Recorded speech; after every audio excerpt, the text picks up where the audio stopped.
आज हम एक ऐसी कहानी को एक्सप्लोर करने वाले हैं जो सीधे दिल में उतर जाती है। ये कहानी है ओडिशा के पुरी शहर की, जहां भगवान जगन्नाथ अपने भाई बलभद्र और बहन सुभद्रा के साथ विराजमान हैं। रोज यहाँ हजारों लोग आते हैं, है ना? लेकिन आज हमारा फोकस किसी आम भीड़ पर नहीं, बल्कि एक बेहद खास भक्त पर है, जिसका नाम था माधव। माधव एक बहुत ही गरीब व्यक्ति था। उसने एक बहुत छोटे से गांव से पुरी तक का इतना लंबा सफर पैदल ही तय किया था।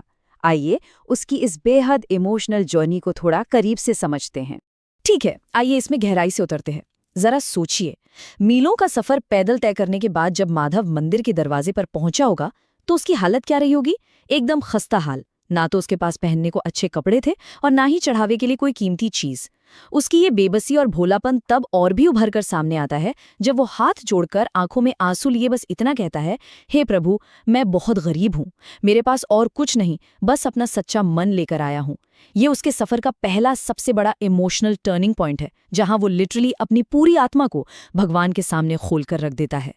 दरवाजों पर अस्वीकृति, यानी दो अलग दुनियाओं का टकराव। अब कहानी में एक दिल तोड़ देने वाला मोड़ आता है।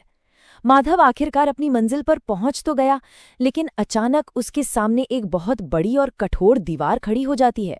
मंदिर के पुजारी उसे दरवाजे पर ही रोक देते हैं। ये जो पल है ना, ये दरअसल दो बिल्कुल अलग दुनियाओं का सीधा टकराव है। एक तरफ है बाहरी नियम और दूसरी तरफ है अंदर की सच्ची श्रद्धा। माधव को यह कहकर रोक दिया जाता है कि वो ऐसे मैले कुचले कपड़ों में अंदर कदम नहीं रख सकता। और ये चीज बहुत ही शानदार तरीके से दर्शाती है कि कैसे मटीरियलिस्टिक सोच और आध्यात्मिक पवित्रता के बीच एक जमीन आसमान का अंतर है। बाईं ओर ये साफ देखा जा सकता है कि पुजारियों का पूरा ध्यान सिर्फ साफ कपड़ों, बाहरी नियमों और फिजिकल दिखावे पर अटका हुआ है। उनका मानना है कि भगवान तक पहुंचने के लिए एक खास तरह की बाहरी शुद्धता जरूरी है। वहीं दाईं ओर माधव का नजरिया बिल्कुल अलग है। उसका पूरा फोकस अपने सच्चे मन, अंदर की भक्ति और आत्मिक पवित्रता पर है। ये साफ तौर पर उस सामाजिक दीवार को दिखाता है जो अक्सर सच्ची भावना के आड़े आ जाती है। इस तरह अचानक ठुकराए जाने का असर सच में बहुत गहरा होता है। बेचारा माधव बुरी तरह टूट जाता है।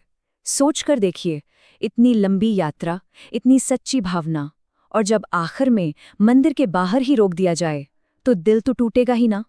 एक टूटा हुआ दिल, लेकिन एक अटूट विश्वास। कमाल की बात यह है कि उसने इस सिचुएशन में गुस्से या कड़वाहट को खुद पर हावी नहीं होने दिया। वो बिल्कुल शांत रहा। वो वहीं मंदिर की सीढ़ियों पर बैठ गया और उसने पूरी लगन से भगवान का नाम जपना शुरू कर दिया। ये उसकी इमोशनल स्ट्रेंथ का एक बहुत बड़ा उदाहरण है। अटूट निरंतरता, सीढ़ियों पर गुजारी एक रात। कहानी के इस हिस्से में हम देखते हैं कि कैसे माधव की वो इमोशनल मजबूती अब फिजिकल रूप में भी दिखने लगती है। वो मंदिर के प्रवेश द्वार से हटने से साफ इनकार कर देता है। ध्यान दीजिएगा, उसकी ये जिद किसी गुस्से या अहंकार की वजह से नहीं है, बल्कि उसकी शांत और सच्ची भक्ति उसे उस जगह से हिलने ही नहीं देती। आइए आगे बढ़ते हैं और देखते हैं कि ये कैसे विकसित होता है। वक्त गुजरता गया। शाम के वक्त उसे पुजारियों ने रोका था, फिर रात हो गई, मंदिर के दरवाजे बंद हो गए और सभी लोग अपने अपने घर चले गए। लेकिन माधव, वो वहीं बैठा रहा। उसकी भक्ति और उसका मंत्रोच्चार एक पल के लिए भी नहीं रुका। अंधेरा छा जाने के बाद भी उसकी ये अटूट लगन एक ऐसा गहरा स्पिरिचुअल कनेक्शन बना रही थी जिसे किसी खुले दरवाजे की जरूरत नहीं थी। और फिर आधी रात को एक बहुत ही रहस्यमयी घटना घटती है। ईश्वरीय स्वप्न, यानी ईश्वर की सच्ची इच्छा। आधी रात के उस घनघोर सन्नाटे में जब पूरी दुनिया गहरी नींद में सो रही होती है, तब सीधे ईश्वर का हस्तक्षेप होता है। मंदिर के मुख्य पुजारी को एक बहुत ही अद्भुत सपना आता है।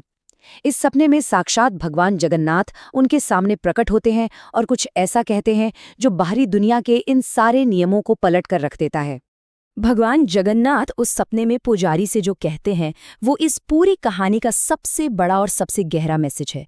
वे कहते हैं, क्या तुम नहीं जानते कि मुझे भव्य वस्त्र नहीं, सच्चा प्रेम चाहिए? बस ये एक छोटी सी लाइन, ये साफ और पावरफुल शब्दों में पुजारी की उस दिखावे वाली सोच को पूरी तरह खारिज कर देती है, जिसके कारण माधव को रोका गया था। भगवान स्वयं ये क्लियर कर देते हैं कि उनकी नज़र में बाहरी दिखावे का कोई मोल नहीं है।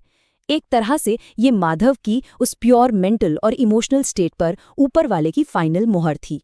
परम आध्यात्मिक संबंध जो दरवाजों के भी पार है, जरा अगली सुबह के उस सीन को इमेजिन कीजिए। मुख्य पुजारी, जो रात के उस सपने से सच में बहुत डरे हुए और हैरान थे, सुबह होते ही पागलों की तरह भागते हुए मंदिर के दरवाजे खोलते हैं। वे बेहद बेचैनी से माधव को ढूंढने लगते हैं और उन्हें क्या मिलता है?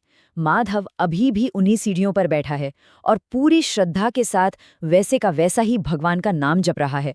तो यहाँ पर सबसे जरूरी बात यह है कि हम ये समझें कि ये अनब्रेकेबल स्पिरिचुअल कनेक्शन आखिर बना कैसे।